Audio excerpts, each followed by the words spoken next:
Hello and welcome here then back to Laguna Seca for the second part of the Core World Endurance Championship race here at Laguna Seca. The Mazda Raceway in Laguna Seca, always proving one of the fans' favourites. So then Adam, the cars are coming out onto the circuit and we're about to begin the race. So they'll come around the circuit once and then they'll line up in 2x2 formation and then we'll get this race well and truly underway. Yes, I think they still have to make their glitch tyre pit stop at this point, however. Yes, yeah, they will do. So they'll come round, drive into the pit lane, then they'll go into this 2x2 formation and we should get the race going. That people at the top left hand saying about that wheel or so out of 96. So the cars come round then, hopefully in the Oka Matma. On pole position, this one's Ovo, Mir, Van Basten, then I think third. Joshua 32 there, line up in 4th position, FRT Legacy 97 there. 6 is GTP Kane 7, RS 968. Adam, stop typing, you 10, 11, Schumacher, and then 12 there, the boss. And he just had the CEO there on it's not that story. Listen, all I'm getting on my end for Luke is distortion. Can you not hit the keys though?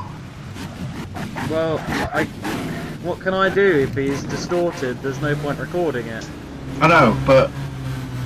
Are we still going or not, eh? Because at the minute somebody's coming out the pits, mate, so we better get moving. Well, of course this isn't going to be on here, is it? Having a debate about your fucking microphone. I paused it. Good. But yeah, Luke, you are distorting quite a lot. Why? What's the matter? Is it because I'm too close to the mic? No, I don't know. What else have you got running that's on the internet? Nothing, that's it. Just that and the YouTube video. Right.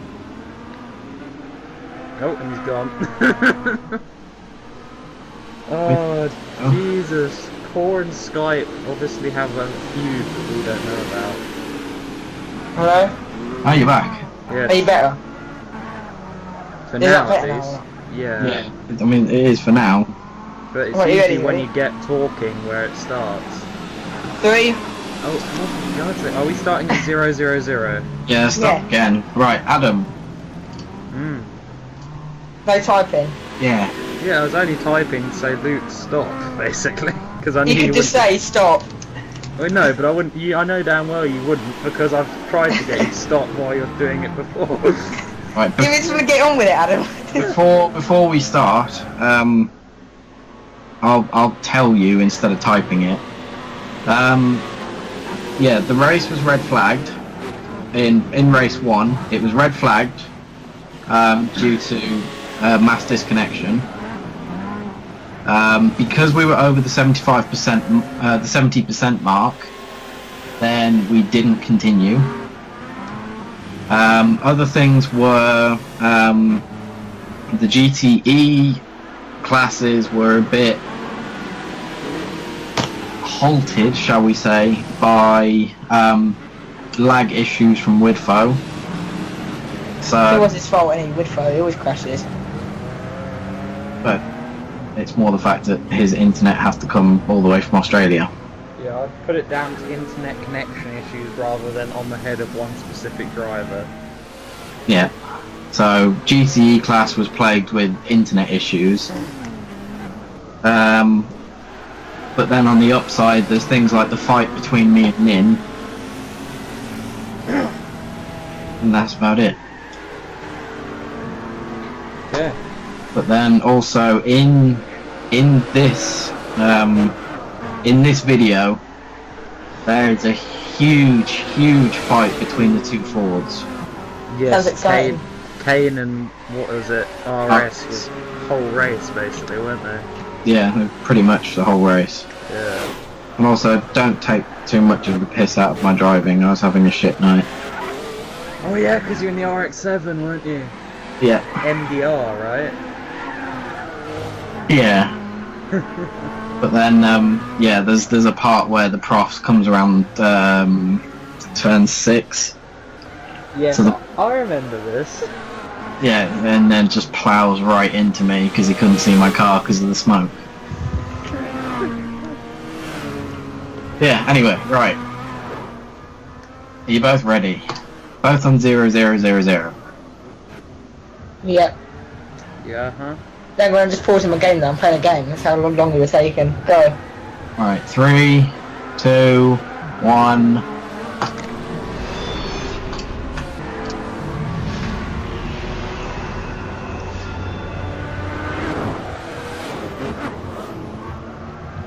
Hello and welcome here to the Mazda Raceway in Laguna Seca for the second part of round 3 of the 2014 Core World Endurance Championship event. The cars are then coming out then around their initial lap here then they'll have to come into the pit lane, however, to change the tyres due to that tyre glitch, and then they'll come back round again in kind of double formation and get ready for the start of this race, approximately on about lap number 3 out of 96, you can see in the top left hand side of your screen. Joined alongside me today is Adam Weller. And Adam, after the drama of the first race, there is so much to look forward to heading into this second excursion of the weekend. You are quite right there. Personally, I'm absolutely loving the prospect of another LMP battle between Thar and CCR. Obviously yesterday we had Memto 89 and Ninchin all over each other in the Bentley and the Peugeot, and I'm hoping that their teammates Zovomir Van Basten and Glenhouse 81 are going to replicate that today. Yeah, well, we did see Memto actually going pretty crazy, didn't we, towards one point, nearly getting taken out by one of the GT cars because Memto was a bit hasty to go around the outside. Yes, there was quite a few dramas during that race. It was obviously Laguna Seca is a track with the characteristics that do bring a bit of drama, especially in multi-class racing, and it was definitely evident. Some unique circuits like the Madrid Street track, and then we head over to Japan as well for the likes of Suzuka circuit, and we have the Adelaide circuit in Australia as well, so there are many... And there's also, I was speaking to Core CEO the other day, and there were rumours that he's thinking about Interlagos being the final round if that map, that track even, gets included on the new DLC pack released on the 27th of May. Yes, details are still a bit hazy on these DLC packs that are supposedly coming to Gran Turismo at some point, but everyone would love to see Interlagos featured in these, and we hope that this would happen, as it would benefit the core WEC calendar and make it even more prestigious than it already is.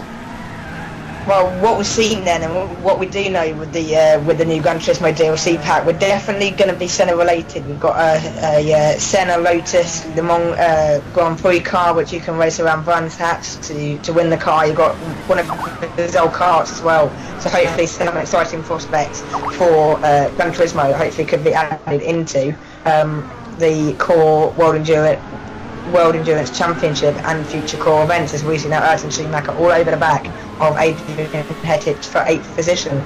Yes, and of course we were talking earlier about the differences between the mid-engine cars and the front-engine cars. This doesn't apply here. Both these cars are front-engine, V8 powered, GTE monsters, and this should be a brilliant battle between the two drivers. Although, it must be said, Adrian does have that supercharger. Exactly, so he might be able to accelerate down the straights and potentially gain the performance he needs to outlap Ayrton Schumacher in the places he needs to get out. Yes, and of course, here we go. Look, it looks like Schumacher has... Ayrton Schumacher, he tried to go then for the undercut there slightly on the exit, and as he goes through, crosses the start-finish line, he is past Adrian Hetich there pretty easily, and you know the two Brits fighting hard, but at the end of the day Ayrton Schumacher coming out on top with this battle. But will he still be in the same position come lap 96 of 96? He could well be. A podium position would be great for him, and using the stage 3 turbo on that BMW to full effect there at the exit of the last corner. Well then, because I'm new then to the core WEC package, you were saying that this is the third season, and for fans of the series who haven't followed potentially the other two series, what were the other two series like, and how much has the series grown over the 3 years that it's been around? Well, I'm just going to interrupt you quickly and note that Kane is now second in GTE, RS96, Yes, made RS his has way gone through. past. So Yes, and RS going up to lead now the GT class. Then we still got that good battle raging between those two further up the field, and we are now into the pit stop window. We have already seen Salvador Van Basten going a few laps ago. FRT now in the pits as well. And so yeah. So how has this series grown then over time from when it started humbly a few seasons ago? well, it's grown in terms of the fact that we now have 2 separate lobbies and team racing. But from the start, the WEC series has been, strong. It's always had a good grid. It's always had great drivers. The likes of Mento, Klutz the Duck, Johnny B1990 have all been there from the very beginning, and they've proven to stay at the top of their game in WEC racing for a very long time. So even though the grids have grown, some new cars are in, such as the Audi R18 that unfortunately isn't here this weekend. Even though we do see some new cars, it is the same old WEC recipe, which is multi-class, great drivers, great tracks. Well, and that's hopefully going to continue in the future. But was it hard, however, for the core WEC to make that decision when Gran Turismo switched across from Gran Turismo 5 to Gran Turismo 6, because some of the more experienced Gran Turismo racers may not have bought the new Gran Turismo game? So how did they kind of coordinate around the release of a new Gran Turismo game? Well, there was a 3-4 month gap between the release of GT6 and the start of WEC Season 3, but I'd hazard a guess that most of the front-running guys in core are huge enthusiasts of Gran Turismo, and if they didn't all get Gran Turismo 6 on release day, I'd be very, very surprised. And then it's trying to get used, of course, to the new game, because even though these games are very similar, then surely they'll have their sort of differences, and there'll be kind of wimps and maybe drivers not being able to kind of fit it in maybe with the driving style. And you see their GTP Kane going through into 6th position and RS coming out of the pits. So that's interesting to note that one. But surely was it harder to kind of get that series running, perhaps straight from the off, while drivers were still getting used to and adapting to the Gran Turismo 6 cars and feel of the game? Yeah, to an extent it was, but at the time we were all kind of focusing on the obviously the N24, the core Nürburgring 24-hour event, getting all the cars set up. Obviously we had the raft of new GT3 cars that we were going to use for that, and that meant that WEC was on a bit of a back burner for a little while, but I've been assured in the past by the likes of Mento89, core CEO, that the specking was definitely the hardest part. Obviously you've got the differences between the front engine, mid-engine and the superchargers and turbochargers and everything else to deal with, different aero packages. It's a very hard process specking, so there's definitely a good reason that it took 4 months to get core WEC3 out there. Well, Ayrton Schumacher here, Len, he's been on the front end of some of these LMP kind of disturbances, and again here, Len, he seems to be holding up. I was here a bit, and he just seemed to can't get past Schumacher in this one. I think I had the opportunities to get past. I think he's just being a bit careful, maybe just keeping a wise head on, because at the end of the day, would you rather risk being half a second quicker on that lap by getting past a GT car, say a corner or two earlier, or do you want to sustain damage and possibly even get a penalty by forcing your way through and it not going as well as you first hoped? Exactly, because then damage could lead to a pretty damaged race as well. So it's definitely kind of not worth the risk. As you can see, there's Van Basten trying to find a way past RS96, and RS96 making it fairly straightforward for him, as Van Basten flew on the inside, and now he's trying to chase down Chozov 32 in front of him.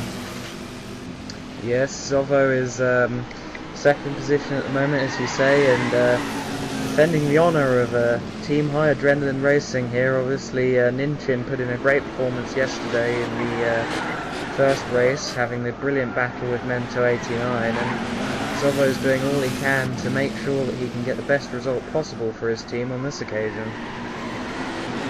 And also, this is, of course, is only his second race in the prototype category, so perhaps he's not quite comfortable with the car yet, and maybe he didn't want to kind of risk something which he wasn't kind of too sure on or too comfortable with yet. Yeah, before he was in the GT class, and perhaps also he, as a former GT driver, he maybe knows how it feels to have these, you know, big scary LMP cars bearing down on you, and maybe just takes a little bit of sympathy on the GT drivers. I say maybe on that, because I haven't seen a whole lot of sympathy. Yeah, throughout this race so far, it's just that two going past one of the back markers in that one then. That's Mento in 10th position at the moment, and he's running down in 5th position in the GT class so far there. We're not seeing the same kind of abilities he's shown throughout the prototype class so far this season. He was doing very well for himself in the early laps, but doesn't seem to have been able to bounce back from that incident. Obviously, it lost him a lot of time, and he obviously got damage from the huge impact. And he might be fatigued from the race yesterday as well. Of course, driving the Bentley around this track for 2 hours is no mean feat, and nor is. Well, surely he's the most experienced one out there at the moment then, because not only has he been practicing, but he's also driven the track in a competitive situation only yesterday. Yes, but you know, experience and knowledge go a long way, but not always everything. So I think it's understandable that perhaps he's a bit tired from the previous day's events. Well, when they come again here, then as the GT cars, then the one that 30 on the top, but that's only the GT runners. So the prototype runners heading on to probably around lap 40ish or so now out to 96. But you've got to take away 2 or 3, of course, because of the tyre glitch that we faced earlier on. So looking ahead then for Gran Turismo, where can Gran Turismo go now heading into Gran Turismo 7, and how will this benefit the core series? Well, I think a big thing that's going to happen when they develop GT7 for PS4, obviously in the shape of the GT Academy graduates, they have the perfect test drivers. They go all around the world to all these fabulous race circuits that are, or maybe even are not, on Gran Turismo as of yet. And they can collect all this data through them, and I think those GT Academy graduates will be a very useful resource to the Polyphony Digital team when they develop GT7, although I'm pretty sure they probably already are in the stages of, you know, preparing to make... Getting some ideas down. Yes, yes. But then how will the move to PlayStation 4 affect kind of the series? Oh, that don't look too good. For I was here, 4th position in the pit lane, not going anywhere, as now Glenn makes his pit stop as well. No, I was here going, what? He just drove through him, yes, because he's in the pit lane, so you can't make contact in the pit lane. I was about to call for an unsafe release. Stop and go penalty time, but no. Yeah, as you were saying about the transition to PlayStation 4, hopefully that won't be... because some of the drivers may not be able to have the money to afford a PlayStation 4, so then you might lose some of the experienced drivers while they're still saving up for that technology. That is a very real possibility, but hopefully, to be honest, I don't see Gran Turismo 7 hitting the shelves until at least 2016. And hopefully... I don't know, there's rumours that they're thinking about bringing it out pretty quickly, aren't they, for the PlayStation 4 users, so maybe perhaps as early as, you know, Christmas 2014 or potentially December 2015. Yeah, but there were rumours that Gran Turismo 5 was going to be upon us by 2007, and look what happened. Oh, and then they dragged that out of it, didn't they? Yeah. Milked that a bit. as they come through then this left-hander, you can see them. I've seen in the past that in fact I was there to gain some kind of courage through that section, because a bit earlier on, around that long left-hander, he was easing off, accelerating, but now he was just flat through that bit. So perhaps, you know, getting to grips with the car now and just being able to throw the gauntlet down a bit. Yeah, with every passing lap, I think he's becoming more and more familiar with the concept of driving an LMP car, and that will only serve to benefit him as time goes on. And just to quickly refer back to what we were talking about before, Court will always adapt to the changes to Gran Turismo and any other gaming simulator or racing simulators that they do eventually decide to become a part of. And as such, Core will always have a presence on the newest and best Gran Turismo game out there, so once GT7 is out, Core will be about. Well, it's going to be interesting to see then that transition happen, and it'll be good to see, you know, Core adapting to the new prospects in the future and how that can develop. So then the majority of pit stops have now taken place. Zoboomir Van Basten in the lead. Now actually Zoboomir and FRT Legacy still have to make their pit stops, because Jose will come out the rightful leader. Glenhouse 81 there in 4th position. I was there in 5th. GTP Kane in 6th. RS 96 there in 7th. Reversion in 8th. Ayrton Schumacher there in 9th. Adrian Hetich 10th. Memto 89 11th. And then the profs there in 12th position, Adam. I'm quite surprised by Adrian. His car looks very quick out there, but obviously he's had a few problems, so he might not be having the easiest time out there at the moment, hence the slightly lower position than we'd usually expect from the talented British driver. But it's good to see these cars, you know, giving it their all and really going out there and fighting. And I was there in the 50s, so last now of the prototype runners, but hopefully it'll be good to see him potentially challenge up there. Oh no, actually he has had some slight problems, so maybe he's not up there, you know, to challenge top guys now for this race win. I'm fairly sure that he still has the ability to challenge, so it'll be a case of staying on track and going as fast as he can to try and perhaps get a podium position out of this one.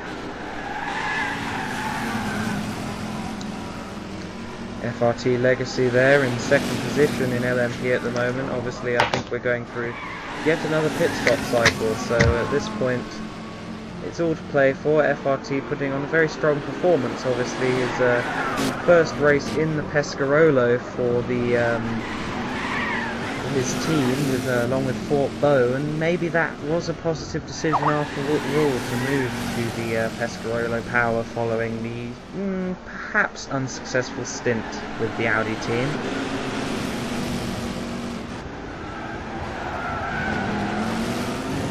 And as they come out of the final turn, we are looking at GTP Kane defending hard for RS 96 as they rise across the gate and head down the hill. Here is your full run through then of standings after 25 minutes of racing now, then 19 laps completed here at the Mazda race by Laguna Seca. Just a 32 in the lead of this one. Zoboomir Van Basten in 2nd position. FRT Legacy, the American driver, there in 3rd. I was there in 4th. Then I was 81, 5th. GTP Kane and RS 96 6th and 7th. 2 4 GTs as we see now, then battling hard around the Laguna Seca Raceway. 8th Reversion. Oh my god, and RS 96 getting a bit sideways there on the dirt. Adrian Hetich 9th. Ayrton Schumacher 10th. Memto 8th on the top down there 12th. But Adam, what happened there to RS 96? Just got a tiny bit wide on the exit of the corner, and now has all of that gap to make up again. He was right on the back of Kane, but now that's not the case. Well, and now he's got a boy. Oh, and there's a car off in front as well. That's Legacy, is there? That's FRT Legacy. No, that was... no, it wasn't. That was, it wasn't Legacy. Because I was here. It was... not I was there. It's one of the, yeah, it's one of the, it was the Peugeot, the Matmut Peugeot. That's how I was here. And that's not exactly how he wanted, that's not how he wanted to continue his race at the moment then. So 20 laps gone, and I was there in the Peugeot Matmut car, not having the best of times. Zoboomir Van Basten there in 4th position. How far is I was there up the road? Can he perhaps capitalise on this one? There's I was in though, it's quite a way up the field. He would have dropped back though from FRT Legacy, So that is the only problem. Yes, FRT Legacy is doing a very good job at this stage of the race. It seems that he has found his groove at this circuit. Of course. Well, and this race track then has provided great racing. We had a pretty dramatic race yesterday, and you know, this is exactly where the racing can happen and where it can kick off. And as we see this battle between the T4 GTs in raving onwards, we can hopefully see that spark of action that we had yesterday. Oh, I definitely think that this GTE battle is going to be the equivalent of Memto versus Ninchin. It's going to be the same kind of thing. They're going to be glued to one another for quite a fair chunk of this race, I think. Well, that's good to see with the fans then here, because they can see exactly where they want, kind of what they want to see then from this racing, to provide some great racing for the fans of Core out there. Definitely, it's always brilliant to see it all happen.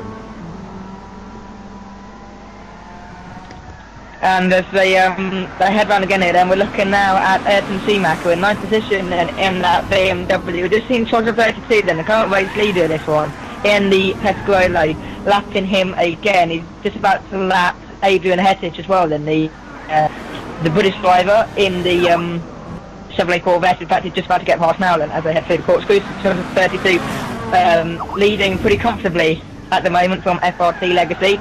So the Pescarolo driver of 232 so far pretty happy with his surroundings.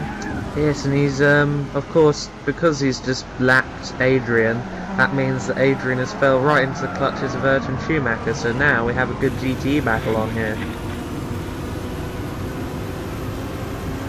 Yes, we do, and as Ayrton Schumacher heads down into turn number 1, he looks to the inside, can't quite find a way past, however, because Adrian Hettich makes his plan pretty clear there on the inside line, heading into turn number 3 now, and Adrian Hettich there, bit deep going through that corner, and this is allowed Ayrton Schumacher looking up the inside into 4, can't quite find a way through, and in fact now Adrian Hettich running slightly wide again, so this is all allowing Ayrton Schumacher to close right back up to that Chevrolet Corvette, and that's exactly what he might want into turn number 5. And no, Schumacher can't seem to find a way past Hettich at the moment, so this is going to be interesting to see this battle in raging. We're now at what should appear to be a quarter of the way through the race now, with 31 minutes to go, but of course the race will of course overrun if we do not get to the 96 lap margin, target beaten. So, you know, yesterday the race was due to overrun,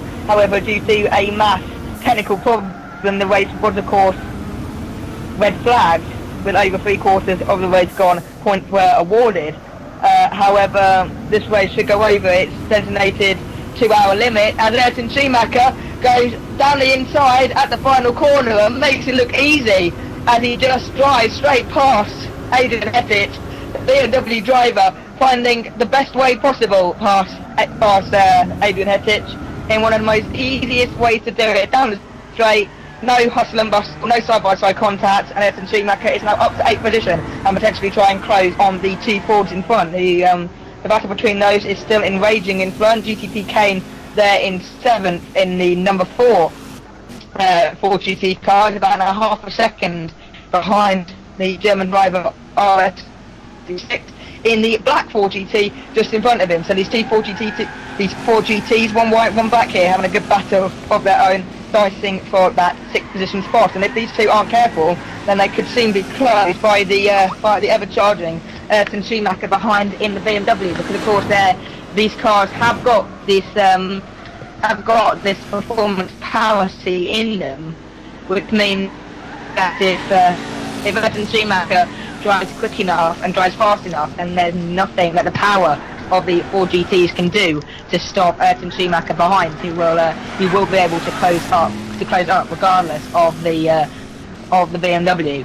FRT Legacy now into the pit lane. I was here into 2nd, Domir Van Basten into 3rd, then I was into 4th, and Legacy there, 2nd round of pit stops seem to be taking place.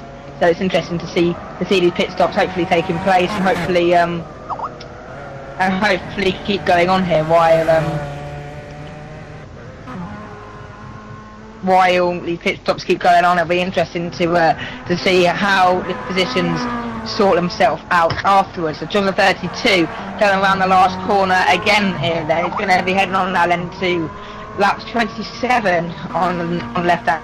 So of course the 2 laps that we had at the start for warm up is actually going on to lap 24 or lap 25 here. We're 34 minutes of the way through this race. John 32 leading the way as FRT Legacy just goes and sets a pretty fast lap time there, 1 minute 11.9. In fact, it's the fastest lap of the race, Adam, with his fresh tyres on.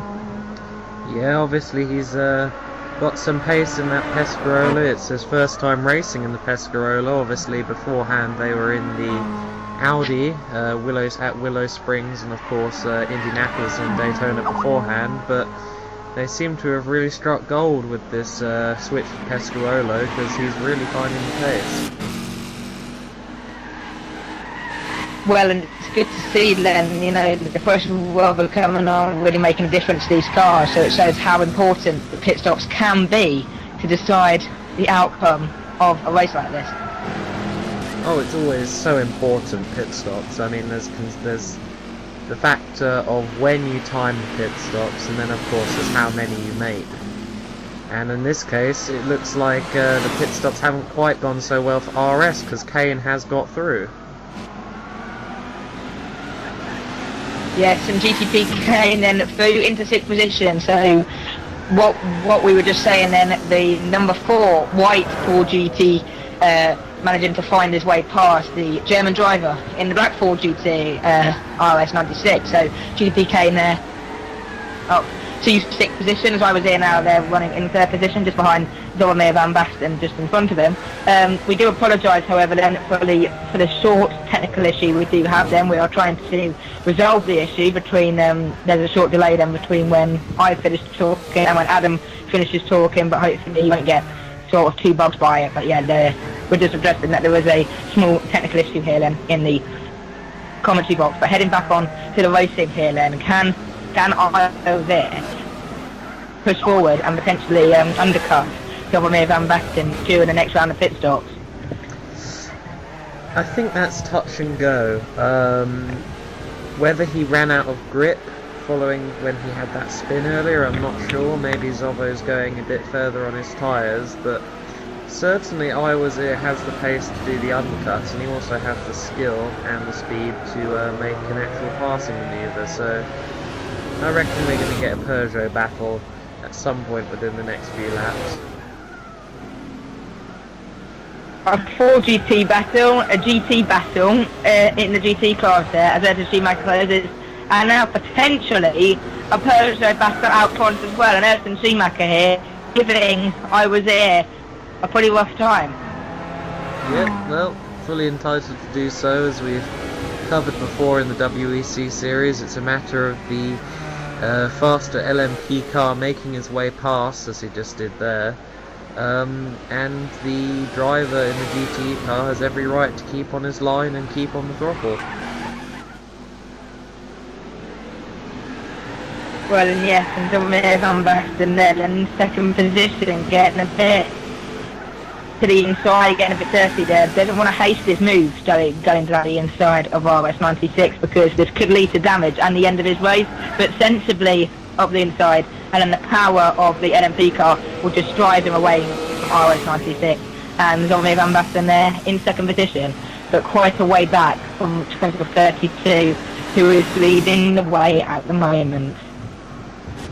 Yeah, that was a good bit of lappery there from Zovo. I mean, he just kind of showed his nose to RS, just to say, look, I'm here, don't turn in on me, and RS complied.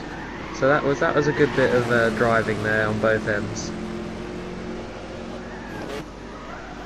Yeah, well, it's all about you have to trust your GP driver here, because when you don't, then there could be issues, because then you go down the inside, the GT driver's not actually looking, and that's when sort of the problems start hitting home. Oh yeah, it's always difficult when you maybe, as an LMP driver, if you've had a couple of accidents with a particular GTE driver, even if they've just been complete freak things, sometimes you may just take a few more corners or just a couple of yards more time just to make sure you can get through, just to make yourself a little more certain. I've seen it before. Some LMP cars have sometimes stayed behind the GT car for almost half a lap, maybe just to make sure they have the perfect opportunity and an 100% certain chance of getting around the GT car. And yes, and as they come around the corners now, then into the left-hand, then we look at Traversion. In fact, all the pit stops now have taken place. Then the second round of pit stops, apart from Top of 32, who is still sort of leading the way here. Then he's still done 28 laps in those tyres, so he's definitely trying to catch this run he's got going. Traversion now, as they go into the corkscrew section, Ayrton Schumacher goes past, and Traversion trying to close up on Ayrton Schumacher, so there could potentially be here another GT battle about to inflate on the racetrack. And FRT Legacy tries to go down the inside, and if anything, squeezes Traversion wide onto the curb. That was an ambitious move there, diving up the inside in such fashion at that particular corner seems a bit risky if you ask me, Luke. Yes, and you don't want to get caught out in these places with the GT cars in front, so it's definitely advisable to make a move first. As you can see here, I was here closing up now on RS96 in the GT car. So Adam, you being a former GT racer, what is the dangerous of being a GT car around a circuit like this with the prototype cars behind? So how do you deal with the prototype cars behind? Is it quite difficult to judge a situation? You need to stick to, well, it's not so much even sticking to the racing line as much as it is not being unpredictable. If you stay at one part of the track and you don't start swerving all over the place, the LMP drivers, will be able to predict where you're going to be and get round you safely. So it's all a matter of just being easy to judge, making yourself easy as possible to judge. Yes, and you don't want to have cars behind, so it's definitely kind of easier to judge. So mainly, perhaps the experienced drivers might have difficulty. The experienced drivers might have the experience to deal with prototype cars, whereas the inexperienced might not. That could be the issue. Yes, sometimes you do have to be careful. I think some of the most experienced LMP drivers do allow some of the newcomers to GT just a little more space, just to, because it's kind of worrying as a GT driver to have these LMP cars come up to you, especially when you're just kind of getting used to the series. Once they're used to it, however, they should develop the art of being lapped. So it's a good process. Exactly. So it's definitely they definitely learn. It's definitely handy to have experience around here. Yeah. It's always extremely handy to have a season or two.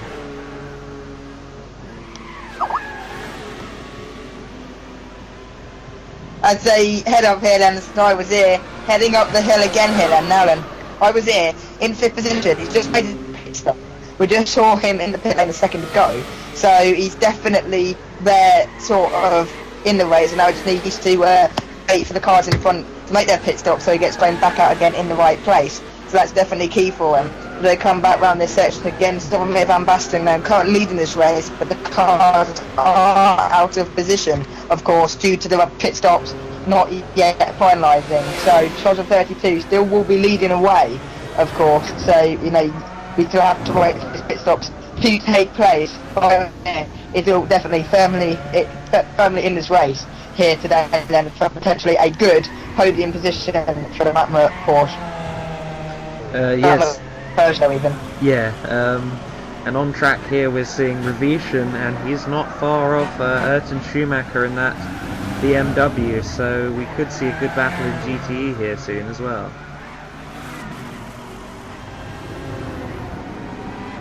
Whereas they head back down the corkscrew again here then, and around towards this later part of the circuit, then there's more sort of flowing section. The first half is definitely more tight and twisty, whereas this section is definitely a bit more flowing and provides some great sort of racing for these drivers. So this is definitely where you can open up the car a bit and really let your hair down, sort of thing, when driving your car. Oh god, yes, definitely the case. I love this circuit so much. It's got such a good blend of different corner types, and maybe slightly more so in an LMP car. It's really good fun to drive.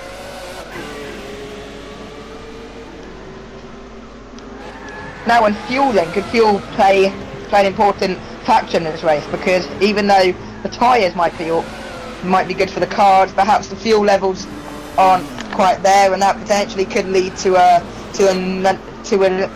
further pit stop when perhaps you don't have to have one. So perhaps fuel could play an important part during this race as well, sort of determining when to pit and when not to pit. Yes, well, pit stops as a whole, tyres and fuel always play a part in these races, so I don't think we'll ever be at a WEC, a core WEC event where we won't have fuel being an issue, but I'd say circuits like Monza and Le Mans will be, Le Mans in particular, will be more critical with the fuel, obviously, because it's a longer lap.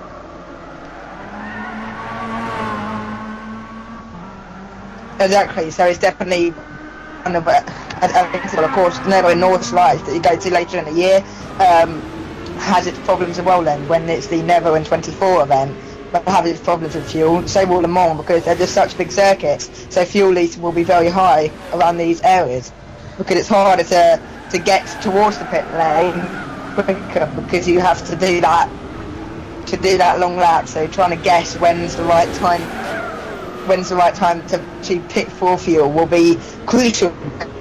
Big lap later and around a large circuit that could cause problems, perhaps breaking down or losing time. So pits, so making sure that your fuel is right and everything while pitting is vital. Definitely, and I just think that the GTE regulars here that decide to compete in the Nürburgring 24 hours next year, next February, will just be happy that there's no LMP cars with them, because they've got enough to worry about as it is on that track. Yes, and it's always good and advisable to sort of to make sure that you have got your fuel sorted, to make sure that you have your tyres sorted, because pit stop strategies and race strategies could be the winning factor for a race, because you get that wrong and you could lose tons of time and some positions as well. Oh, definitely, yes. In endurance racing, all of these things are always going to be a factor, and I think here in the WEC we do have very gifted drivers that do seem to be able to manage all these things very well most of the time. So it's definitely vital that you get this all sorted before the race begins to prevent you losing time, but the experienced drivers won't have too much problem while doing this. But looking at the racetrack now, I'm looking at RS96 in the GT40. They're closing up once again on GTPK, and these two had a fight a bit earlier on, and now they've closed right back up again. Of course, GTPK managed to get the jump on RS at the last round of pit stops, and now RS is definitely looking to try and get that place back again, Adam. Yeah, it definitely seems that way. RS is a very determined driver, and both drivers have had a lot of experience both in core and elsewhere in GT cars, or GT racing cars, not necessarily GTE. But so both of them are highly experienced, both of them have huge pace in this type of car, so I think we're having a right treat here to see such experienced drivers in such evenly matched cars. Well, then the current running order, so the Van Basten there leading away from FRT Legacy. Joseph did make his pit stop about 10 or so minutes ago now, so he is running out of position there in third place while the cars in front make the rest of their pit stops. Again now, as we look again, it's RS96 as close as ever now to the back of GTP Kane. He's definitely closer this time around than last time around, so perhaps that move is coming soon then to propel the German driver in front and into 6th position. So this is definitely a battle worth watching and worth staying up for, because when these two come together there could be some fireworks indeed, you know, with Eschen and the road as well, potential for him to close up, and of course bringing Ayrton Schumacher, Adrian Hertich and more with them as well. So there's definitely some potential with that battle. This is FRT Legacy now in the other Pescarolo car, closely followed now by Chozza 32, who looks to be closing and to make the overtake on the fresher rubber, of course. Of course he is, and here's Slawomir van Basten currently leading this race, and I think he does have a chance here. I think it will be between the American FRT Legacy, Chozza and Zovo. However, I can't really count out Glenn and Iwazir either, so I think at the moment LMP is still very open. It seems though that Chozza is sort of there, ready and all sorted then, sort of on a league of his own now to challenge for this race win, and he seems to be above everyone else so far today, so perhaps the sort of form favours Chozza so far with coming up to halfway through this race. Yeah, and Zovo's made his stop and come out behind Chozza. Not sure how far behind he currently is, so depending on the gap between those two there could be a bit of a strategy war, or indeed a battle on the track between the two. But of course we do have an actual battle on the track at the moment. These two Ford GTs are now even closer than they were when we last saw them on the screen. With Grenhouse, they're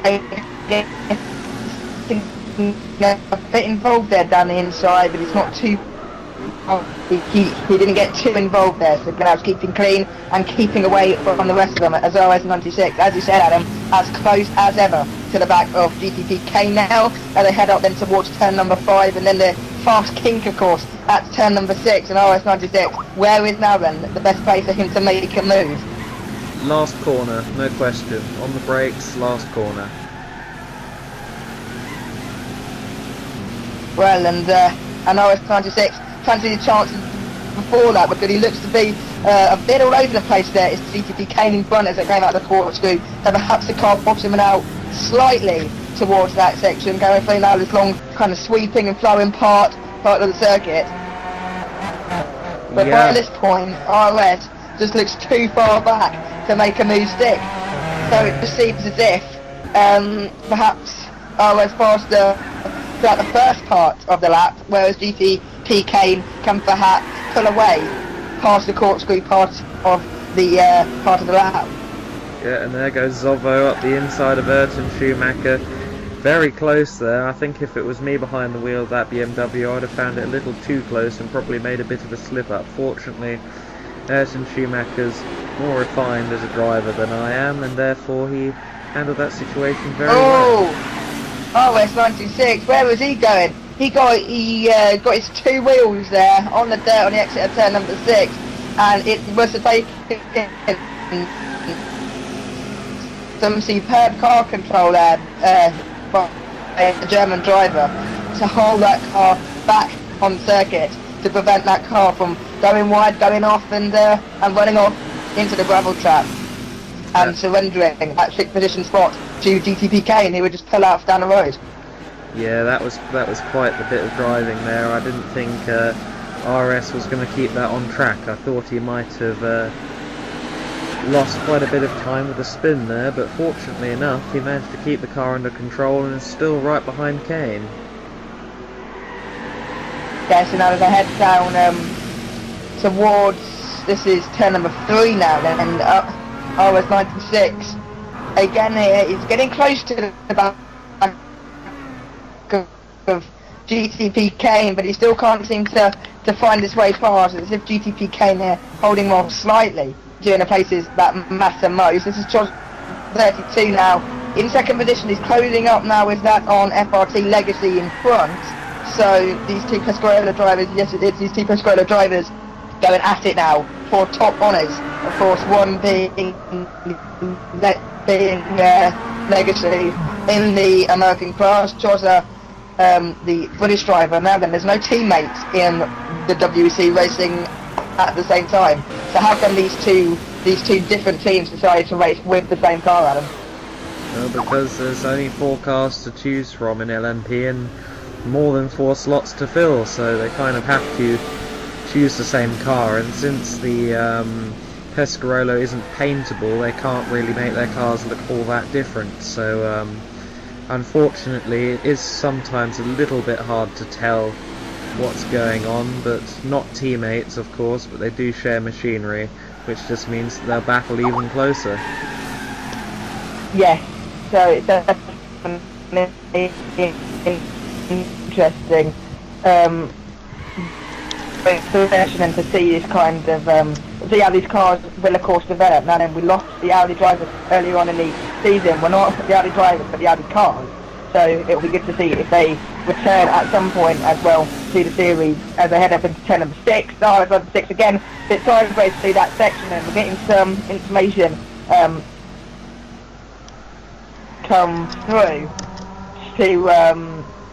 come through from core headquarters here then about the gap that the LMP drivers are trying to make up then. So TRL Immortal yesterday won yesterday's race, of course. Ning Sim finishing 16 seconds or so behind. Just going to interrupt you there, there's a great battle.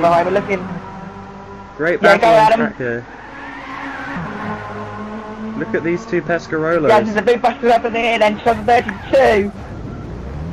Chozza 32, FRT Legacy, and Chozza 32 goes FRT Legacy, a bit of a tap there, and it came out the corkscrew. Now Chozza 32 wears his best move, and he comes into the right-hander, can't get the outside run, flicks the car to the inside, can he make it stick again? Diving up the inside shores, no he can't do it, oh they made contact, we skipped to that, but they made contact, but Chozza 32 is leading the way. FRT Legacy is down in the dumps, and Zolomir up to second. Zoromir Van Basten is indeed up to second. FRT Legacy. I don't think he's going to be too happy about that one. I think the stewards are going to hear about this. Well, that's definitely not something that Legacy will be too impressed about in the he was running, of course, in the lead position before that pit stop. So showing some good form out there to hold that position for so long. However, then Chozza 32 being a bit controversial there, giving him a tap at one point, and then finishing the deed off in the end. So FRT Legacy. But we're not sure whether he has recovered or not, and what kind of damage he sustained. Hopefully, core supporters will be able to bring us the update information on that. But here it was another battle in the 240 T's and hour 26. Was looking for the undercut going into turn number 1, and he can't quite find it either because DTP Kane pushes him off slightly into turn number 3. RS96 still can't find a way past, however, and DTP Kane is doing a very good job indeed to hold off the German driver from getting past in the black Ford GT40, Adam. Doing an absolutely fabulous job out on track here currently. This is an absolutely fabulous battle. DTP Kane! Did you see that wheel on the deck going through turn 6? Now these GT cars seem to have some kind of problem going through that section. Into the corkscrew again, GTP Kane, and now this time it's RS who gets a bit sideways. So both of them trading small mistakes here, and neither of them really gaining from it either. That's a consequence of just trying to find the limit, or perhaps push slightly above it. You tried to go maybe a quarter of a tenth quicker around that corner, and you lose more than that by going on the dirt, and that obviously affects your acceleration out of the corner. Look at the closing speed as well then, for RS96. He definitely seems quicker through that section. Now GT Kane runs a bit wide, but he'll get the better exit speed. Yeah, but he does, and again, RS96 don't capitalise on these small mistakes by GT Kane. Once again, indeed, he is capitalising, and it's brilliant to see. I think Kane might be feeling the pressure here a bit from RS96. Yes, and it's going to be interesting to see how long he can sustain this before a mistake comes into play for GT Kane, because some of these drivers can only last a certain period of time before they come to that pressure, and with still 59 or so minutes to go in this one, there is still a long way to go, so it'll be interesting to see if GTP Kane can hold off this position for another hour or so that's left in this race. Yep, it does seem like the race has been on even longer, I think. I feel like this race is going very slowly, all the action. For some reason, most people find that time goes faster, but I always find that I get captivated in something and it feels a lot longer than it is, and yeah, this is just brilliant stuff. I don't think I've seen a battle in GT this good in quite a long time. I'm enjoying it.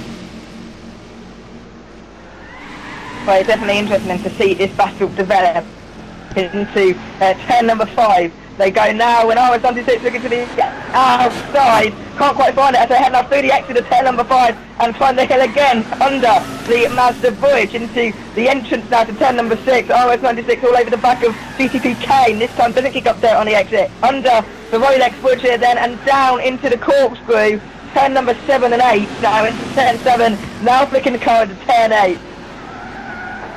Under the small bridge there on the exit is long left-hander now at turn number 9. Don't want to run too wide on that exit into turn number 10 this time. This tighter section, and then diving of course into the final corner at turn number 11 in the go now. And Tommy Van Basten very close behind Adam. Yeah, and Kane has gone into the pits at RS leads. Do you think that RS is going to be able to pass him through the pit stops? He might be able to, because he seems to be faster so far, so it'll be interesting to see if RS can use that speed of the fastest laps now would definitely help him close that gap to GTP Kane. So that's definitely where RS needs to be focusing his attentions. We've got Legacy in the pit lane, but that's probably as a result of his damage that he sustained a bit earlier on as well. Do you reckon that perhaps that is race over now for Legacy?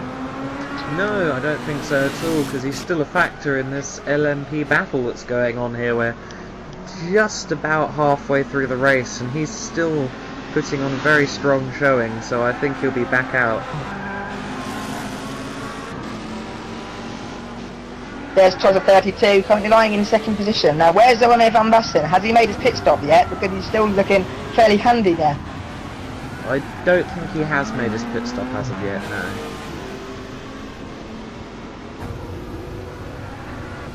So Zoran Van Basten trying to play the long game here and stay out as long as possible. Good work for his sponsors and good work for him there being in front of the field. This is I Was Here coming up to lap the profs. But it seems that that I Was Here is still a fair way behind 32 and Zoran Van Basten, so perhaps not there to challenge for a race win today, so maybe he may have to just settle for a podium finish. Maybe that's the case, but either way, he's put on a very strong performance today, so I think if he does finish on the Sunday race podium, he will be happy.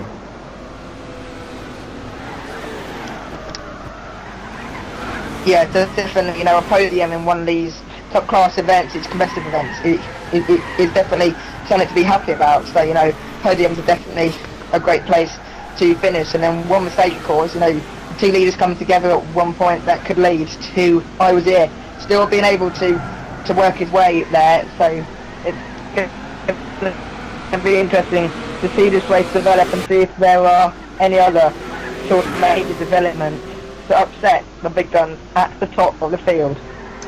And of course, with the overall standings, Immortal finished 16 seconds ahead of Ninchin in yesterday's race, so technically if I Was Here is within 16 seconds of Zobomir Van Basten, they should still win the round overall. So that's incentive for I Was Here to try and stay close to Zovo, and it's also incentive for Zovo to put the foot down and try and get away. Well, and also then we're hearing from Core Towers,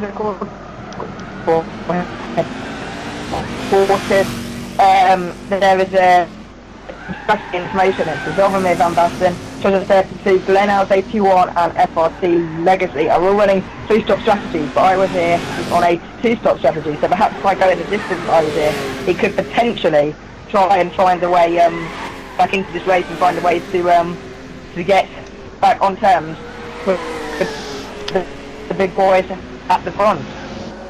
Oh, definitely, yeah. If he uses that pit strategy to full effect, he's still in the hunt, no question. Yeah, so definitely kind of advisable now then. But I would do to perhaps back down a bit, save his tyres and see if the race comes to him.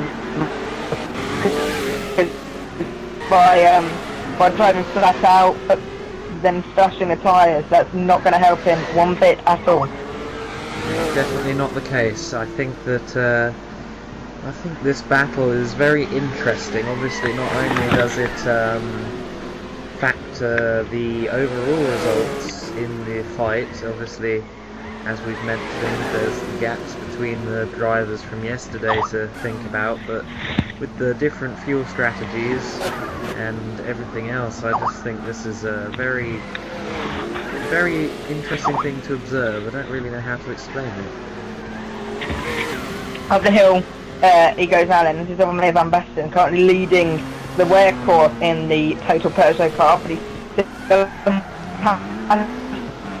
make his pit stop, so we do expect Chillingsworth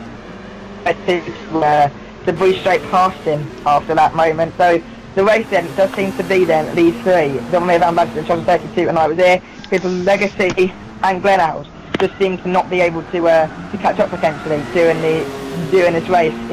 It does seem that these three have pulled away a bit. Yeah, going back to the GTE battle though, I don't think RS has made his pit stop yet still. I'm quite surprised. No, well, we haven't seen him drop down, so we'll have to see the timing screen again, because GTP Kane we expected to go back past. However, RS was doing some quick laps and was closing, so perhaps he has made his pit stop and come out ahead. If so, brilliant stuff from the German driver. Well, it's always getting your foot down when the car pits and getting out there. There's Ole Van Basten kicking up some dirt, however, coming into the entrance of turn number 6, so perhaps Ole Van Basten there putting everything on the line to try and extract a few more tenths from that car per lap time and try and close in again on Chillingsworth 32. And I was here before he makes his pit stop. He will drop behind those cars again. There is RS96.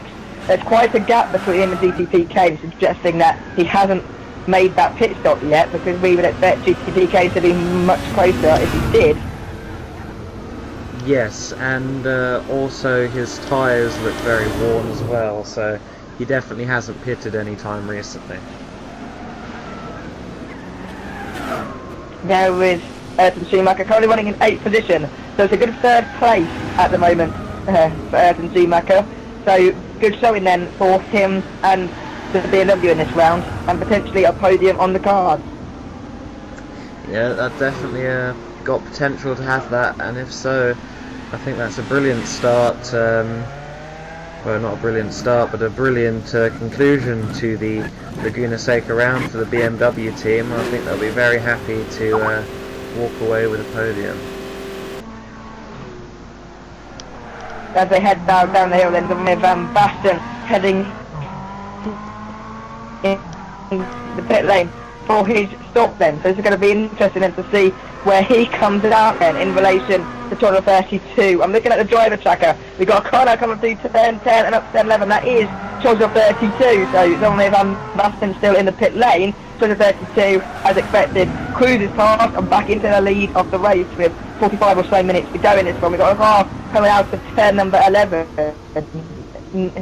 So is that I was there, or was that purely a back marker? So Van Basten still in the pit lane across the line, goes the car, no. Romeo Van Basten still in 2nd position and is coming down pit lane. So Romeo Van Basten holding 2nd position, just 32 coming out of turn number 3 and then up to turn number 4. So the gap's not too substantial between Chillingsworth and Zovo. So that gap could dramatically come back down in time. We could have an LMP race on our hands here, the top honours in this afternoon's race. Oh yeah, I definitely think Zolo's got the pace to keep up with Chozza. And I do hope they battle, because I haven't seen Chozza and Zovo go fully at each other before, and I really enjoy seeing it.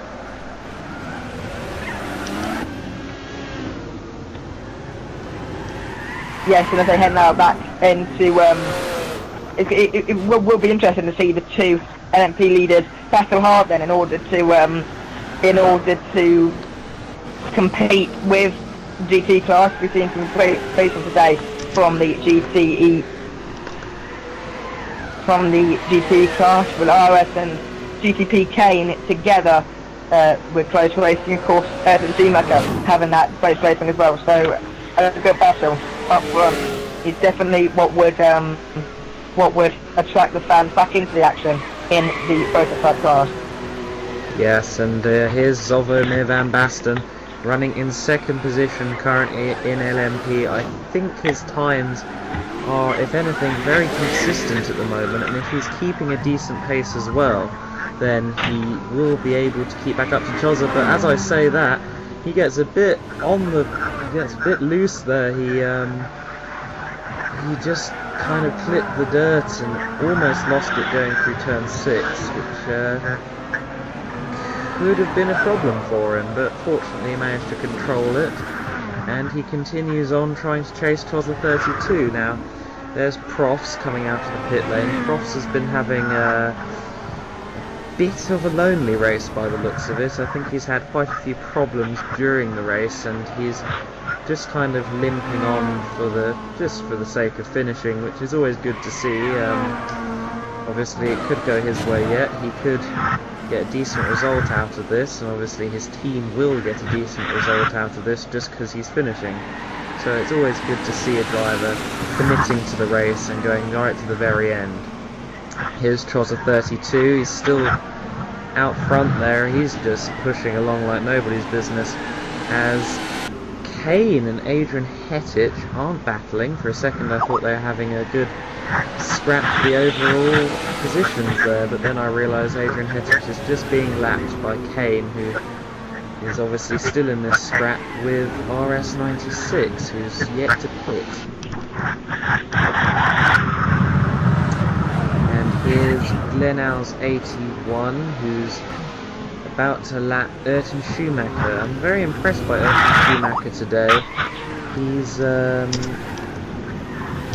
He's putting in a good showing in that BMW. I'm not sure how much test mileage he's had so far, but obviously he's not been with us for the whole season, so he's relatively new to the core WEC experience on GT6 at least.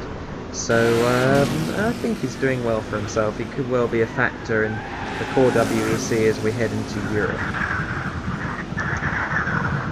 And there's a good bunch of LMP cars up in front of him. I hope we get to see that, because I think at least one of those battles there is for overall position. I think that was FRT Legacy being chased by iWazir and Glenal's 81. I'm hoping that we get to see that.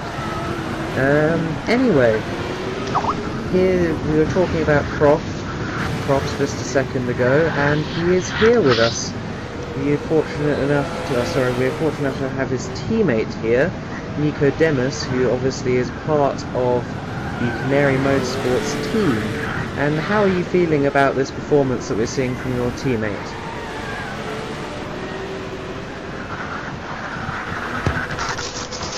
Hello. Yeah, he's doing pretty well, I think, considering he hasn't had much experience so far. Are you happy to see that even though his race has been he's had a few misfortunes during this race, are you happy to see that he's dedicated and that he's just continuing on no matter what? Yeah, I think that's one of the main advantages of him, that he can, even if everything goes against him, he will keep on. pushing. Yes, he does seem to be a very, So I think it's yeah. very motivated driver as your teammate. Are you excited for Europe? Do you think Europe is going to bring good results for CMS? Yeah, I'm really looking forward to Europe. I'm more comfortable at tracks over there, so I'm hoping to maybe see some more success over in my home countries and continent at least. Yeah, I was going to say, Yeah. unfortunately, Should be Gran good. Turismo haven't invested in going over to Sweden to model any tracks yet, but at least we get a lot of rounds in Europe, our home continent. Yeah, exactly. So we've been discussing throughout the race, myself and Luke, the difficulty for a GT driver when he's being lapped by an LMP. Do you feel that that's an easy process, or do you always maybe have some nerves when an LMP car's coming up behind you?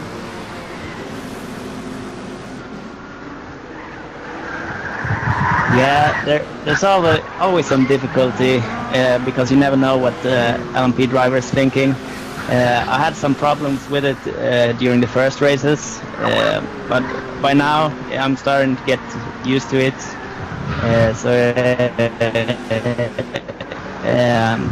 I can see that every time a new driver comes in, they have a bit of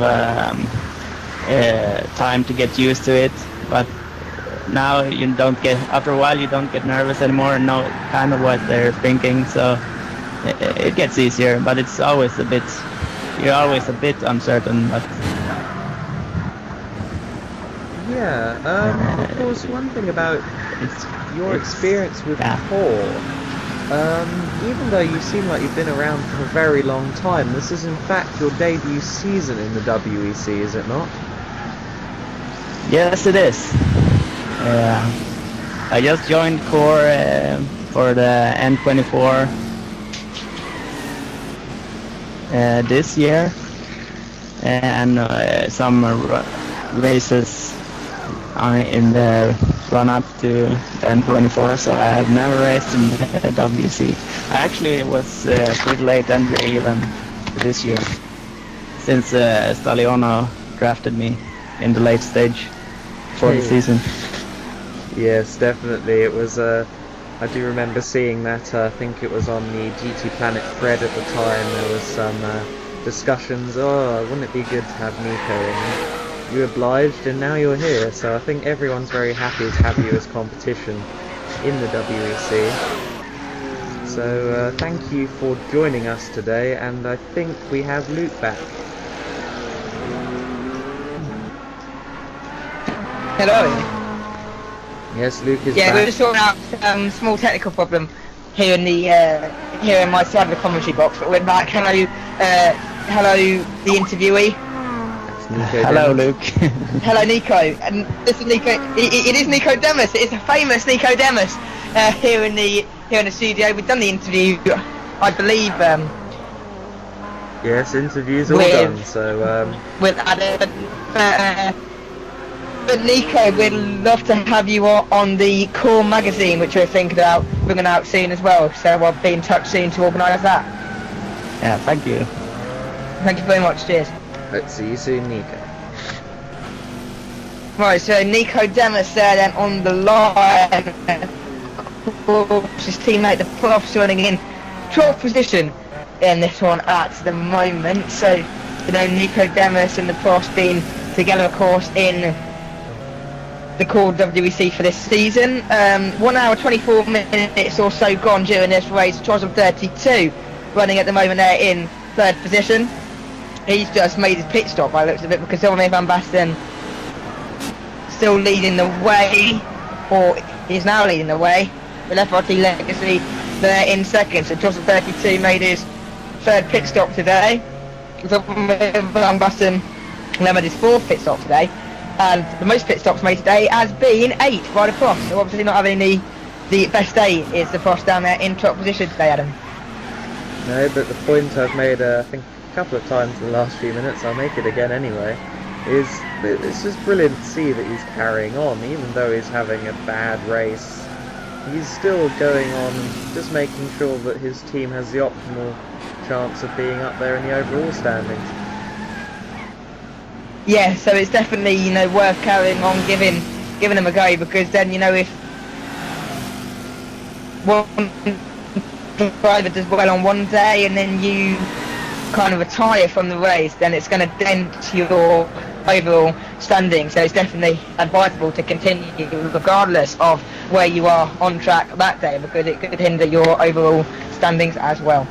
Oh, it definitely will. It's definitely better to finish, say, 6 laps down rather than 6 laps down and finish, rather than be 60 laps down and parked. Exactly, so definitely advisable to stay out and definitely continue racing for your teammate, for your team, and as well to show that you care for the series.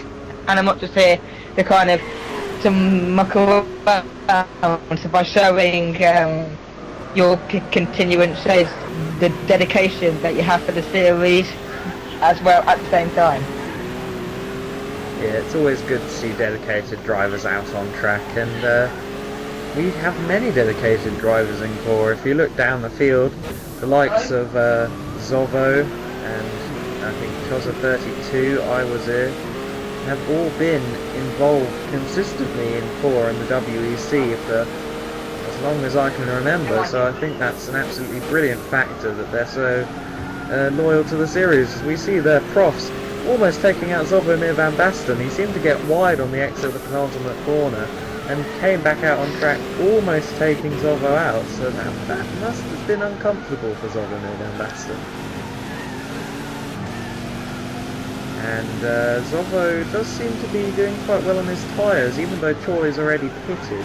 Choza32 even has already pitted. He's got quite fresh tyres. I think they're on 7 and 8, which indicates that he should be able to do a good 10 or 15 more laps. Obviously the different strategies are coming into play there. And here's GTP Kane, who's currently running second in GTE. He seems to have lost a bit of time to RS. Oh, there's Glenn. Glenn's had a spin on the exit of the corkscrew. But back to my point, Kane was rather close to RS, but it seems as though RS has now got away from the other 4 drivers slightly. It'll be interesting to see if Kane has any response to that particular issue. Zovo just making his way past Kane there now and starting another lap. It looks as though with, I think that is just around 25 laps to go, Zovo definitely does need to make another pit stop, unfortunately for the car driver. However, even if he does make a pit stop, I think he still currently has the edge over IMP's I Was Here. So at the moment, I think Car might have the upper hand in terms of the overall standings, but that all comes down to math and the post-race penalties as well, so don't take my word for that necessarily. Here's FRT Legacy 97, who's currently second on track. I don't think he's actually second in the race. He's probably 3rd position on aggregate since he hasn't pitted yet, and once he does pit, Choza will pass him. In fact, the other Pescarolo driver, Chozo, is about 3, maybe 4, no, maybe more, 6 seconds behind the other Pescarolo driver, so maybe we'll see a nice little Pescarolo scrap before FRT elects to pit in. And although, just I say that, but his Chozo having some problems with the traffic.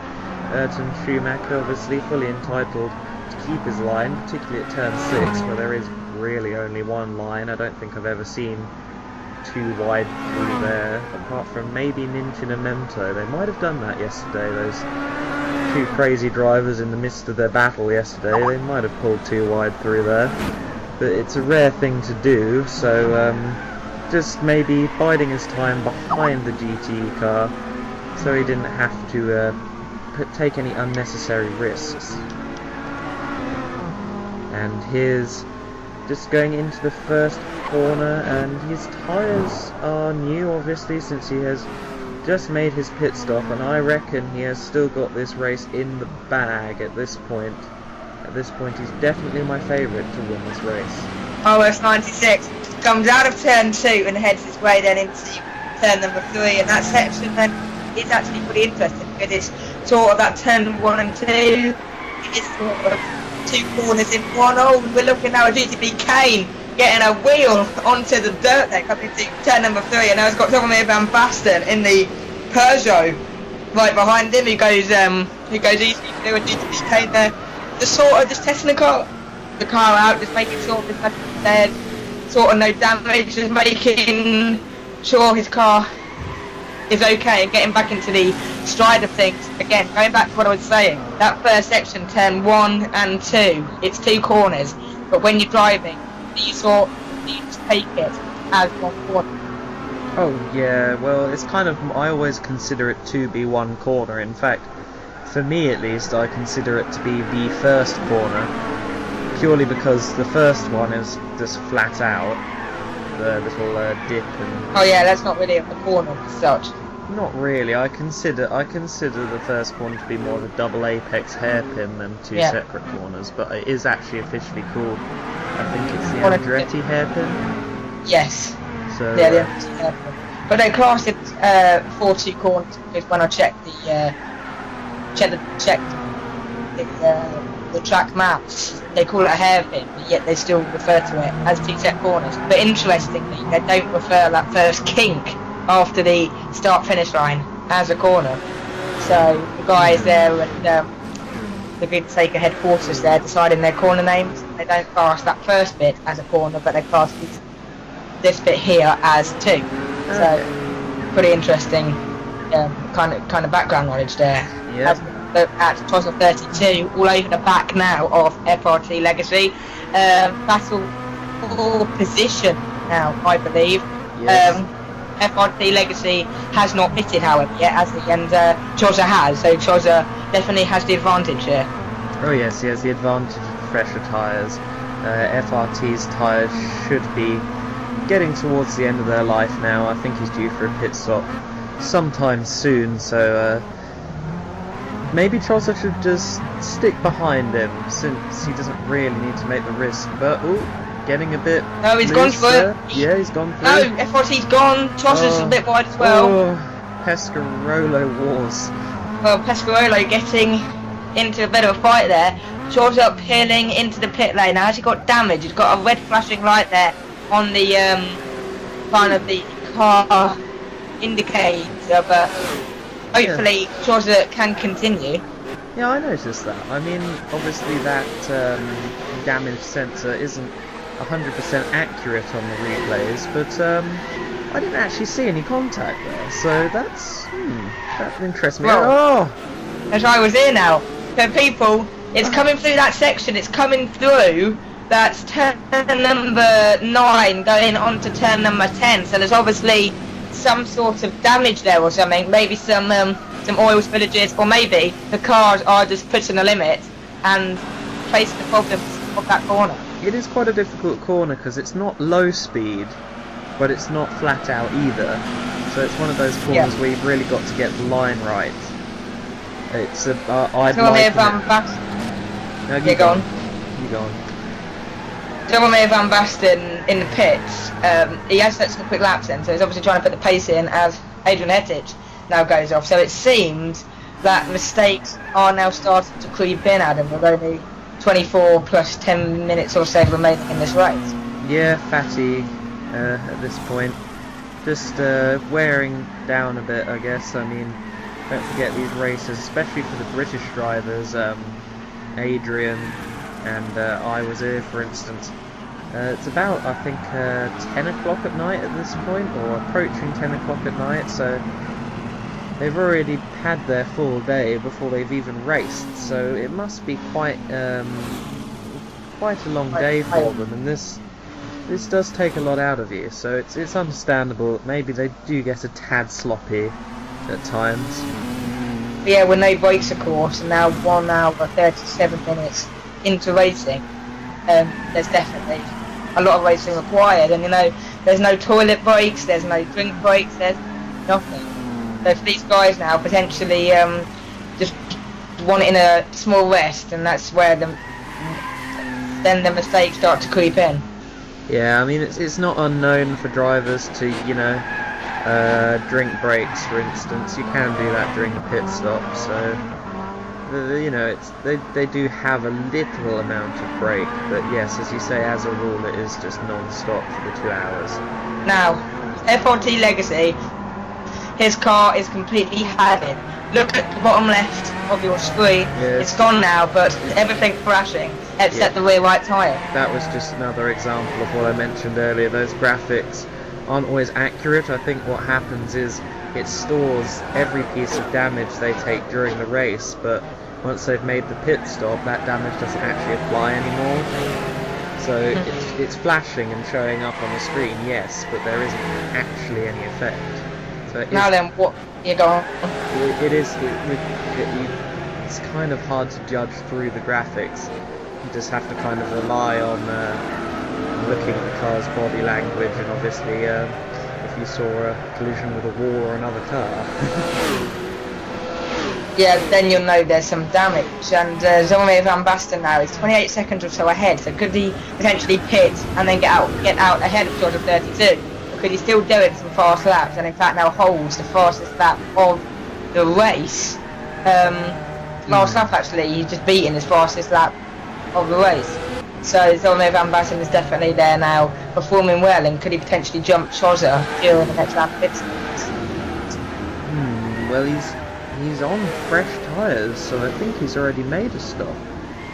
So are we seeing then Zoe Van Basten potentially now going until the end, and potentially jumped Chozza 32 with 20 minutes to go in this race? Ooh, to the end, I'm not sure if they will be, because he's on half the tank, he was at least, before we switched to Chozza, but I think that might be a bit tight. He might just be able to do it, but I can't be 100% certain on that.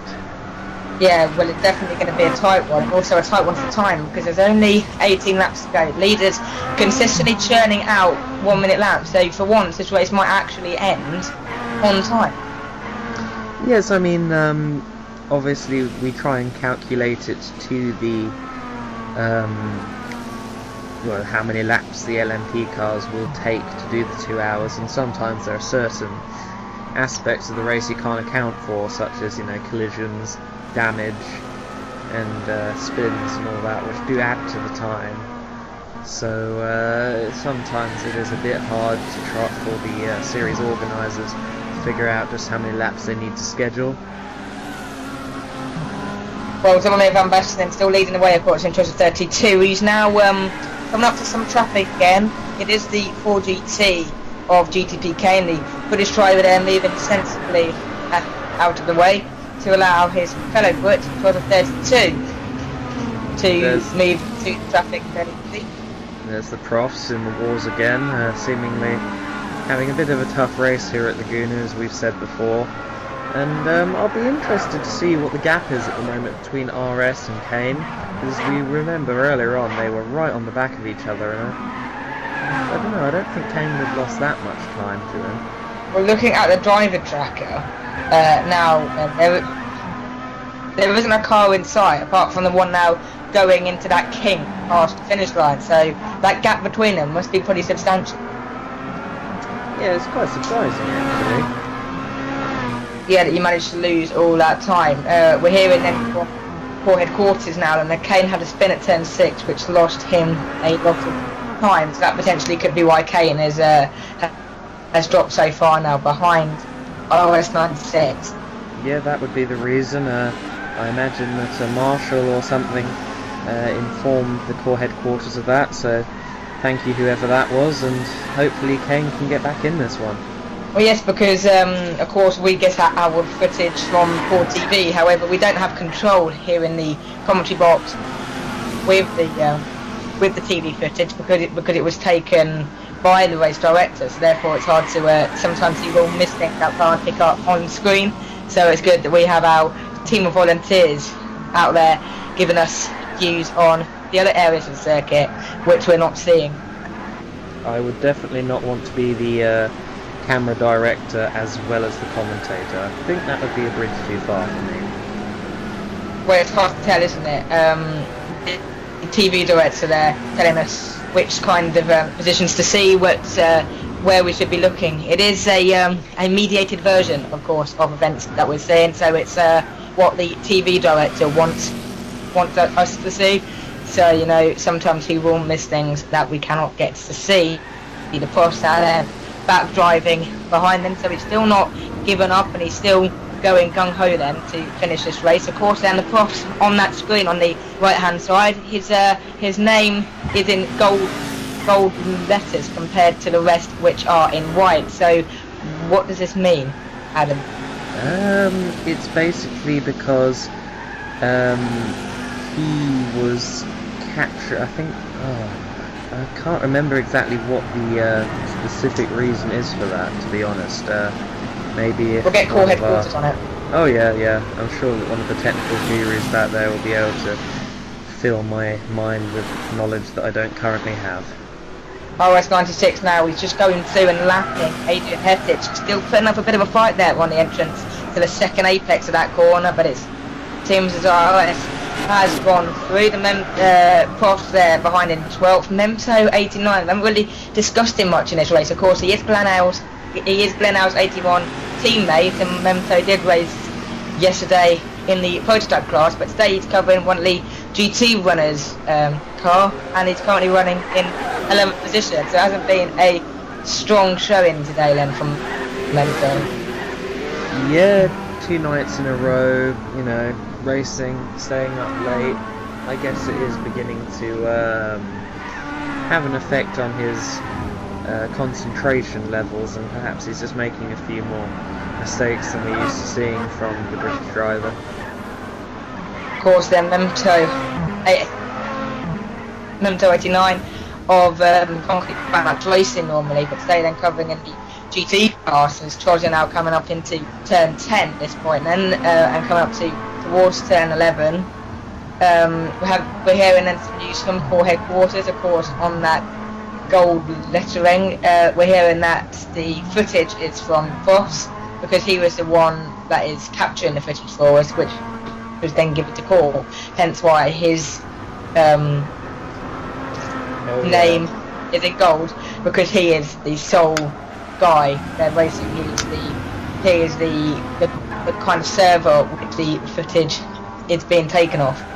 Yeah, I forgot that it came off his PlayStation. I think I was confusing him with one of his Gore teammates from M24 there, so that's my mistake, as Legacy goes up the inside of Ayrton Schumacher, and well, it didn't go well for him, did it? Well, and this could be interesting because his car looks damaged. Look, you can see the car shaking around a bit now and veering off slightly. You've got damage on the thing, his tyres heated up. Where he is, I was here. There he is. He's going to capitalise, and you definitely don't hit a tyre barrier at 150-ish kilometres per hour without sustaining some damage, so Legacy's definitely going to have to piss at the end of this lap. Now, it's interesting because with 13 laps to go, does Legacy try and stay out, risk it, and see if he can sort of defend from I was here, essentially block him in places when he gets up close? No, firstly because that would be against the regulations, and secondly because he'd be slower than any of the GTE cars, so he has no chance of keeping the 908 behind him for that long. Oh, so that is FRT's race pretty much finished then. He was running, of course, or is still running in third position before he pit, so he was running in a strong podium position. In fact, he has not yet pitted, so he's staying out there by the sounds of it, just getting a feel to see what's damaged and what needs pitting, and then he's got Glenelg's behind him fifth, so potentially FRT Legacy can lose more than the one position by pitting. Well, perhaps he has already pitted, and then we had the highlight cut before. Oh, and he went off wide there. Did you see that? Yes. Yes, I was here getting a little bit wide on the exit of the corner, and Legacy is driving on. The car doesn't seem to be damaged. He has fresh tyres, so I don't know whether he's pitted and is now back out. he wouldn't be pitted and then getting back out in front of I was here though, would he? It depends on the gap, to be honest. Well, we're hearing again then from core headquarters that if it is front suspension damage, then it will be possible to drive on because the car will not too damaged. Potentially, FRT Legacy getting a bit lucky there from that situation, potentially being able to carry on in this one. That's actually quite surprising. I do remember one occasion when I used to race in core events. I think it might have been the Madrid Street Circuit. I made contact with a barrier, got minor damage, and I think it might have perfected my setup because I went on to go quicker than I did all weekend, which is slightly embarrassing. Well, and there's the profs again, Alan. Potentially play into the mix here, as now Legacy now. The last time he tried to take that car for this section, he ended up in the wall. So perhaps now he just has to learn from this, perhaps not go when he hasty manoeuvres when he doesn't have to. Yeah, I'm interested with Schumacher actually, because he seems to be doing, a good job. He's still consistently going around the track at good speed, and we've seen Kane, obviously, well, we didn't see Kane, but we heard that Kane made that slip up at turn 6. And I'm wondering that if Kane is suffering from late race, tiredness, whether or not he'd slip up enough to allow Schumacher to challenge for that second. Well, and Schumacher, the gap between them, it's not too far. It's about 7 or 8 seconds. So there definitely could be a last kind of race and lunge here then between the two if that gap comes down due to mistakes by Kane or just good performance by Schumacher. It's definitely a possibility, and well, before we cut back here to Trotter 32 running in second position, Kane's tyres were at the kind of level where I'm not sure if he'll be able to get to the end of the race with them. We have 10 laps left, and his tyres were relatively worn. I'd say they're about halfway through their life before they drop But it's 10 laps for the prototype runners, but of course the GT cars may be lapped 1 or 2 more times, so it could potentially be as little as 8 or 9 laps for the GT car. So as long as they conserve the tyres, they could last a distance. Yeah, but once the LMP cars cross the line, the GT race is essentially over. The next time they cross the line after the LMP winner has, taken the checkered flag, that's their race done too. So it is about maybe 10 to a dozen laps he has to last. It's going to be interesting to see if he can do it. ROS 96, they're in second position now. He's got again a prototype car behind. That is Legacy, who doesn't want to be caught up with these issues in places. Round getting a bit loose there on the exit. Yes, he did, and that's not exactly where you want to be going through that section, because if you get too wide there, then your car could be thrown to the right hand side, potentially hit the wall and potentially cause more damage. So it's definitely not advisable to push the limit through that section, because we've seen contact there by the Legacy, and it could happen to anyone else as well. Now, a bit of core trivia from the pit lane. In the rain, front suspension damage will actually help you because it affects the camber and toe settings on the front wheels. Now that's interesting, isn't it? Because you wouldn't have thought that damage would help you in any situation, but apparently in the rain, according to some of the experts down there in the pit lane, it does actually help you. So I don't know if we'll ever see anyone... Well, and that could be... I don't know if we'll ever... No, you go. No, go on. You're the expert on this. I was just thinking, I wonder if we'll ever see anyone intentionally ram their car into a wall to change their settings for the rain. Well, it could be interesting. So maybe next time that there's a wet core, when there's a wet core event, and we're now advising them to run their car into a wall. Gran was a bit sideways coming out the exit of turn number 2 a second ago, but yeah, potentially having this front suspension could potentially lead to them going faster, and that could potentially mean why Legacy is still out there, still fighting, and still putting in a good show. Yes, and I'm just thinking back to our earlier point about people ramming walls to try and change their setup. And actually I did compete in the VLN towards the end of last year, which was the prelude to the Nürburgring 24-hour race last February. And I do seem to recall Memto89, who's obviously in the RX-7, we just saw him get lapped. I do recall him, I think, just tapping the wall. It didn't look like an accident, so maybe he has done that on a couple of occasions. Maybe it is a thing. Well, we're hearing here then from core headquarters down there that in fact he did beat Mike Anthony with front suspension damage in the past during the VLN race. So perhaps this is a tactical switch, perhaps. It's now damage your car for faster performance. Well, you learn something new every day. 2015 Nürburgring, 24 hours. We're hoping to live stream it with commentary, and we'll have to keep an eye on that, won't we, Luke? Well, it will be interesting to see that, what, 2 hours stints each or something like that. And here's Zovo. He's still got a commanding lead, hasn't he? He doesn't look like he's going to get caught up by Chozza, but I'm sure, as we know, Chozza won't give up until the very end. I'm sure he's setting as close as he can to qualifying times at the moment. Well, with 6 laps left, 6 minutes left, Chozza 32, it seems the race has somehow slipped from him, and Jaromir van Basten does look on course to win this race. As long as he gets past Glenhouse there without trouble. And of course, since he's leading the race and Iwazir is in 4th, this means that Thar should, at least on a provisional basis, take the overall win for this round.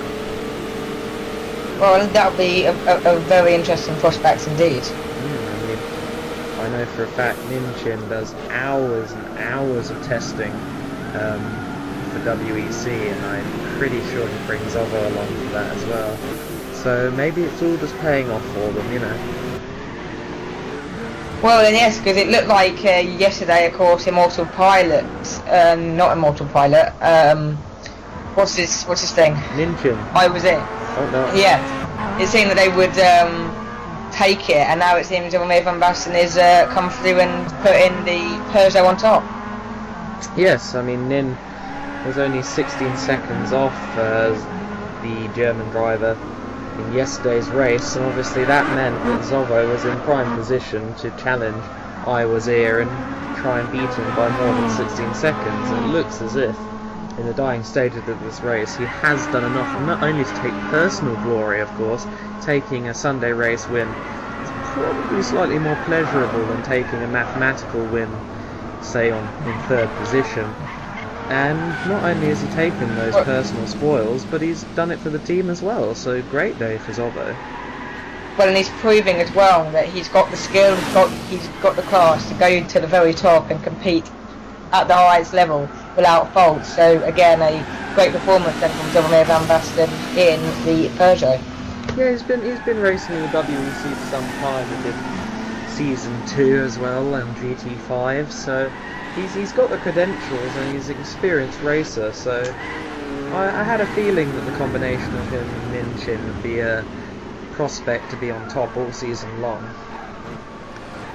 Well, we're hearing as well then, a bit of fun trivia down there from the pit lane, that a prototype car will lap a GT car about once every 10 laps. So by the end of the 96 lap distance, the prototype car should lap a GT car 9.5 times. And if there's what, going on 7 or 8 GT cars, times that by what, 9.5, you're looking at, trying to sit here and do the maths now, you're looking at potentially about 90 GT cars to lap throughout the course of the race. Yeah, that sounds about right. And we saw the 2 GT cars in one for FRT Legacy going around the outside. Yes, well, there, and Legacy still feeling very confident with his broken car. And crucially, Legacy is no longer in 3rd place. If you have a look, he's slipped down to 5th. I'm not sure how that's happened. It's happened. What's happened to Legacy? Yeah, I don't know. Maybe he didn't have to make that pit stop after all, and that's moved. Well, with 2 minutes left, it's pretty pointless to make a pit stop. We're hearing then from core headquarters now. Then when the marshals has sent in his message to core headquarters about that apparently Legacy did have another crash. And so that explains that, doesn't it? So Legacy again, not having the better time here, because he's dropped from a podium place down to 5th with 2 minutes or so left in this race. Yeah, that's hugely unfortunate. to lose the race that, or lose your result that late on is just diabolical luck. That's But it's not the hurt. best, is it? Now, was that Troza 32 right behind Zovo? I did see a Pescarolo directly following the Pedro car. He's too late. He's too late. You can't catch him now, surely. 1.5 minutes. He's got a lap and 3/4 to do it. I mean, if no, I think that's Legacy. Okay, yeah, that's it's Legacy. Yeah. Ooh. So Van Basten still looking pretty comfortable to hold on to victory here. I was silently hoping for a bit of last lap antics there. It does seem that Zovo is happy with his win at this point. FRT, who's obviously pushing to try and get past Glenn, who's right just ahead of him. Well, yes, Glenn was in fourth and Legacy there in fifth, so potentially Legacy there looking for a bit of damage and limitation. But Van Basten making it easy for him at this point. No, but he has got through now, and look at this, Glenn not having the best exit from that corner, I don't think. So with 1 lap to go, it looks as if we could have a good battle here, or no, I think maybe 2 laps to go for these two drivers. I think it potentially one or two laps to go. And he's got him.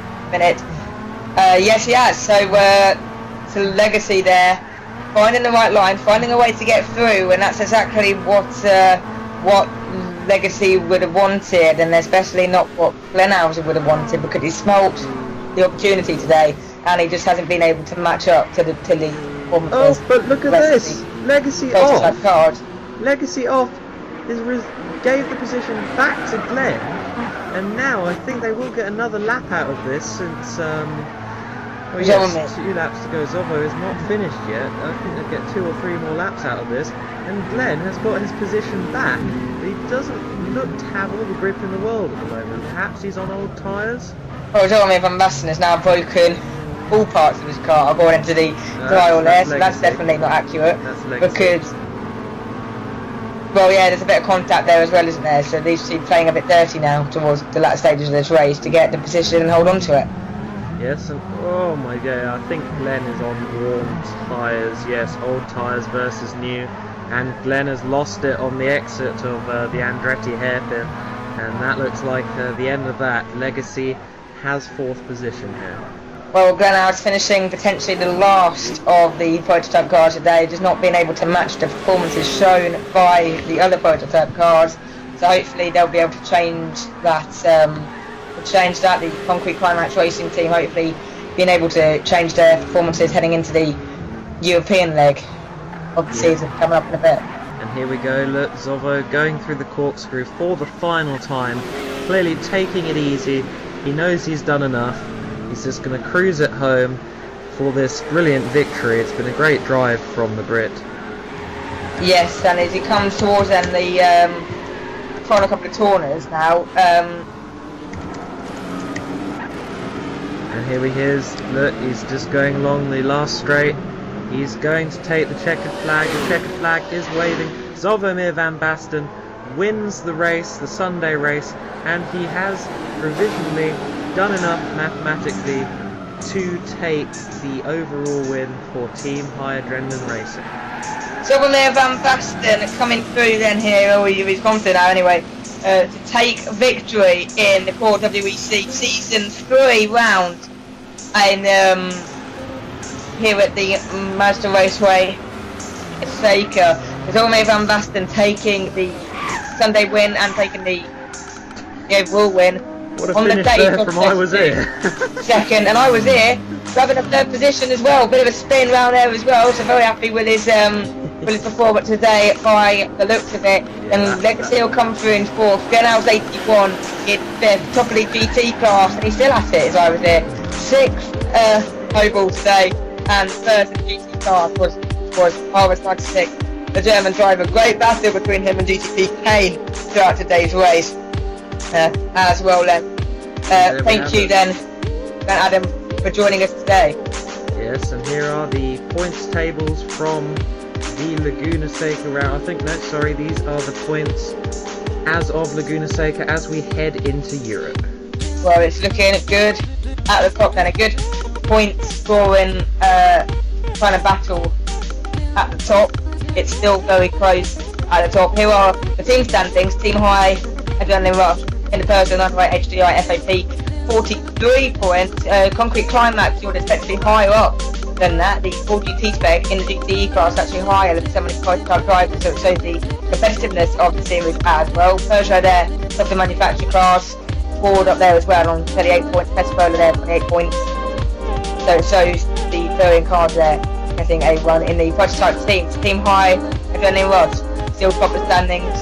Atlantic Alliance Racing on 27, but then in last place in the Bentley Speed 8 it is Bar Racing, which needs to improve heading back to Europe. Yeah. In the GTE drivers now are the top side by side out with Whitfire at the top of the standings. And here's the GTE teams. We have Fang It Racing on top. Obviously RS's hard work along with Widfo, the two drivers from opposite sides of the world teaming together to make a very good partnership. Well then, thank you Adam for joining us today then. This has been a core production for Core TV from Laguna Seca Raceway in America. Don't forget to join us soon for Europe. The core is just getting started. There's still so much more. Watch out.